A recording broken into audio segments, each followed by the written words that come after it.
What's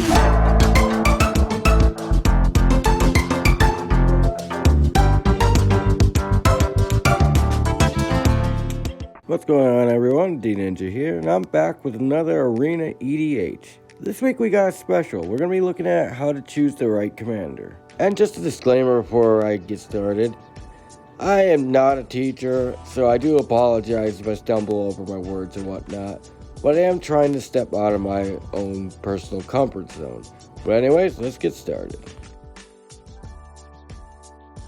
So first of all, let's figure out what style of deck you like to play. There are 5 different deck styles, and yes, there are subtypes like Spell Slinger and whatnot, but they usually trickle down from either one of the big 5. The big 5 consists of Combo, Control, Beatdown, Midrange, and Tempo. And let's go over those in brief. So just to briefly talk about each of these styles of deck, we got Control. They want to slow down the game and clear the way for their finishers. So the goal of Control deck is to, well, like I said, clear the way for your finishers. But how do you get there? Do you counter spells? Do you like to play a lot of removal? It's really up to you and what style of control deck you want to play. The combo decks are a little more tricky. When playing a combo deck, you usually run little to no removal because you just want to get your combo off. To either go infinite and win from there through pure advantage, or like the Veto Exquisite Blood combo, where when you gain life, you deal that much damage to your opponent and it just cycles over and over and over again. So next up we got Beatdown. Beatdown is a very, very common way of winning in Magic. It's probably the most common deck you'll find.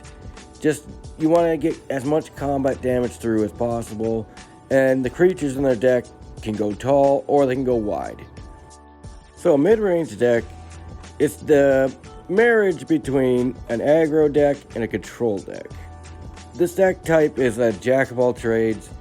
It can handle most decks, but at the same time, it struggles against other pure control decks or a pure aggro deck.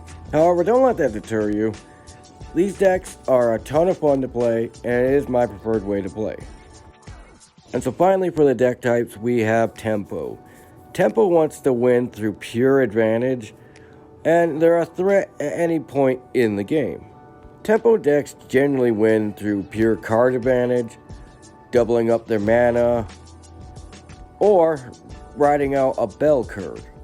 So now that we got your playstyle in mind, let's find a commander.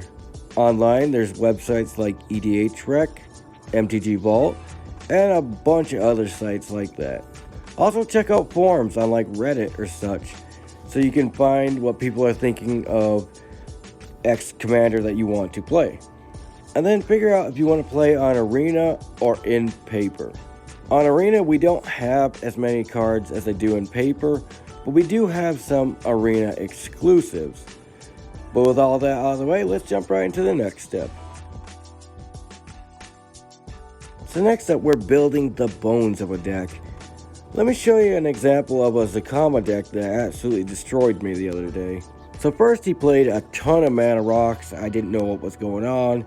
He played Captain Sisay, and then with Captain Sisay found Paradox Engine, and from there decided to just wipe me out with Zakama's ability. Because he also loaded up his deck with a bunch of cheap spells for Paradox Engine, so he could just keep untapping his mana rocks and keep blasting me for 3, and just went infinite from there.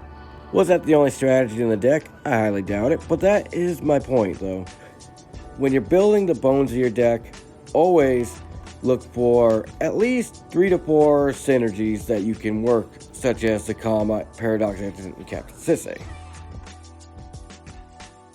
So the reason we playtest over and over and over again is that we want to refine our decks down to the maximum they can be.